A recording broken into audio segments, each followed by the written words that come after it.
Itu saya letak tajuk dia tu. PKR akan mati selepas Anwar bukan Perdana Menteri. Itu tajuk berbentuk persoalan kan daripada Rafizi. Jadi ada geng-geng cetong ni, dia marah bila saya tulis seolah Rafizi yang berkata macam itu. Sebenarnya persoalan daripada Rafizi kan. Dan persoalan dia tu dijadikan tajuk oleh Akhbar Sina. Ya, tajuk dia apa? PKR akan mati selepas Anwar bukan lagi Perdana Menteri. Itu bentuk soalan kan.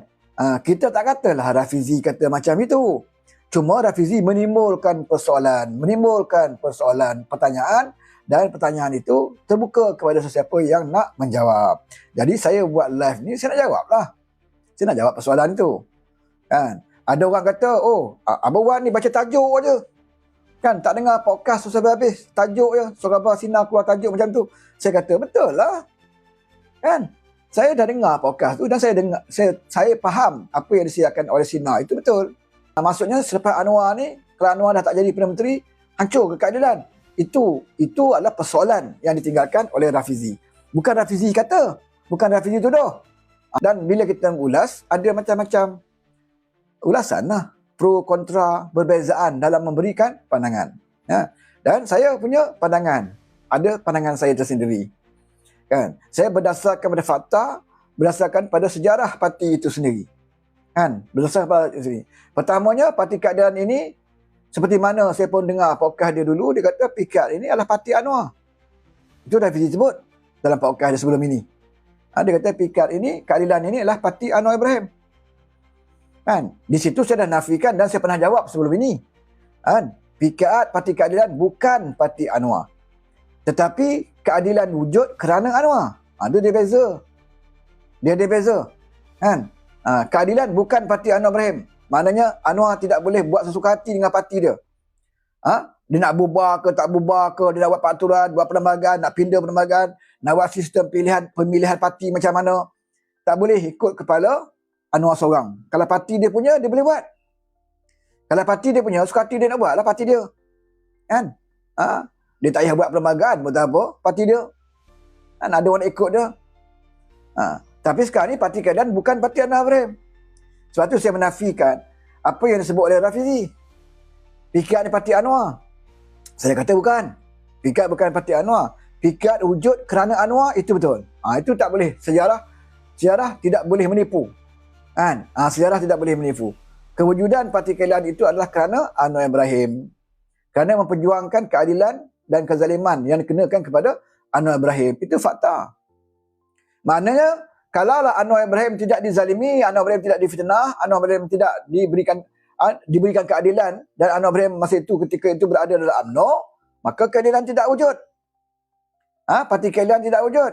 Kalau Anwar masih lagi kekal dalam UMNO dan dia tidak difitnah, mungkin dah lama dah Anwar jadi Perdana Menteri bawah Barisan Nasional, bawah UMNO.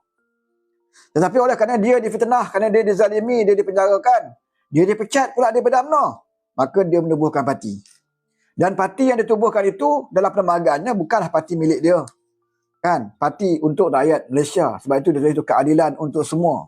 Sebab itu slogan dia punya lawangan keramat dia reformasi, kan? Lawan tetap lawan. Maknanya untuk semua.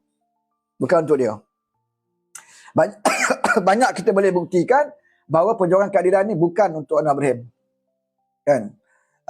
Maknanya Anwar, waktu dia zalimi, kita lawan dia betul-betul. Kita lawan dia habis-habisan. Bahkan yang memperjuangkan nasib Anwar, suatu Anwar difitnah, suatu Anwar dizalimi itu bukan datang daripada orang keadilan saja. Ia datang juga daripada orang PAS. Itu orang PAS tak boleh nafikan. Ya? Orang PAS juga terlibat di dalam memperjuangkan kezaliman yang dikenakan kepada Datuk Seri Anwar Ibrahim. Kan? Dan diperjuangkan oleh NGO-NGO, persatuan-persatuan, NGO-NGO Islam dan sebagainya. Ini yang perjuangkan apabila Anwar dizalimi. Dan akhirnya menubuhkan Parti Keadilan. Bermula dengan Parti Keadilan Nasional, PKN. Kan? Kemudian digabungkan pula dengan Parti Rakyat Malaysia, jadi Parti Keadilan Rakyat. Bila tubuh parti, dia ada perlembagaan dia. Dia ada perlembagaan dia.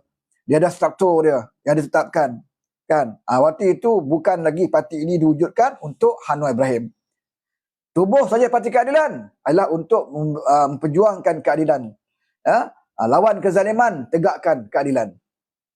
Tak adalah pasal Anwar lah. Anwar dah masuk penjara ke, Anwar keluar penjara ke, masuk balik dalam penjara ke, keadilan tetap memperjuangkan. Dan banyak lagi orang lain selain daripada Anwar yang Parti Keadilan telah perjuangkan. Kan? Banyak lagi isu-isu waktu itu tentang kezaliman kepada pihak-pihak tertentu di mana keadilan memperjuangkan. Banyak lagi isu-isu, contohnya melawan Akta ISA. Macam-macam lagi yang undang-undang yang zalim. Untuk memberikan mengubah cara sistem pilihan raya yang bersih dan adil. Itu juga diperjuangkan oleh Parti Keadilan. Maksudnya Parti Keadilan bukan lagi memperjuangkan pribadi Datuk Seri Anwar Ibrahim. Cuma ahli-ahli parti tidak boleh lupa bahawa wujudnya Parti Keadilan itu kerana Anwar Ibrahim. Itu betul.